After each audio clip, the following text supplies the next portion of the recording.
জীবনের রঙিন স্বপ্নগুলোর মাঝে নিজেকে জড়াতে গিয়ে কখনো বুঝিনি তোমাকে মা।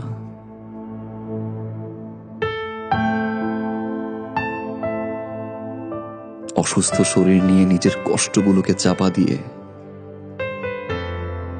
আমার পছন্দের খাবারগুলো রান্না করতে মা, কিন্তু কোনোদিন বুঝতে পারিনি তোমার কষ্টগুলো।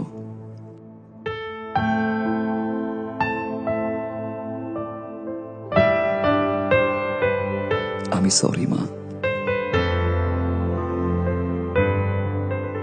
বন্ধুদের সাথে হাজারো কথা বলতে গিয়ে নিজেকে ব্যস্ত রাখতাম, কিন্তু তোমার সাথে কথা বলার সময়টুকু পেতাম না মা।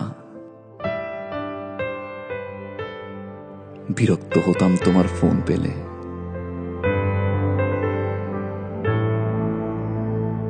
আমি সরি মা। ক্ষণিকের ভালোবাসার পিছে ছুটে তার পছন্দের খাবারগুলো দিয়ে তাকে সারপ্রাইজ দিতে ব্যস্ত থাকতাম। ভুলে যেতাম তুমি কি খাচ্ছ, কার সাথে খাচ্ছ, কিভাবে খাচ্ছ মা। আমি সরি মা। হাজারো মানুষের ভিড়ে নিজেকে জড়িয়ে রাখতাম। তুমি বাবা বাবা বলে বারবার ডাকতে মা। মানুষ হয়েও পশুর মতো আচরণ করতাম মা। তোমার যত্নগুলো অসহ্য লাগত।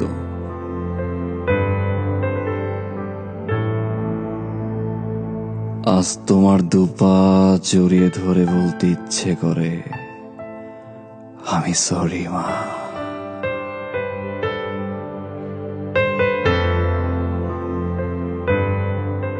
জানো মা, আজ 3 বেলা না খেয়ে থাকলেও কেউ ফোন করে বলে না যে বাবা বাসায় আয় খাবি। সকালবেলা ঘুম থেকে উঠলে মা, কেউ আর বলে না যে বাবা তোর পছন্দের খিচুড়ি রান্না করেছি, আয় ওঠ তোর ভাইয়ের সাথে খাবি। জানো মা, গত সপ্তাহে প্রচন্ড জ্বর ছিল। তোমার মতো করে মা মাথায় হাত বুলিয়ে দিয়ে কেউ বলে না বাবা তোর মা তো আছে, সব ঠিক হয়ে যাবে। মা একবার চলে আসো।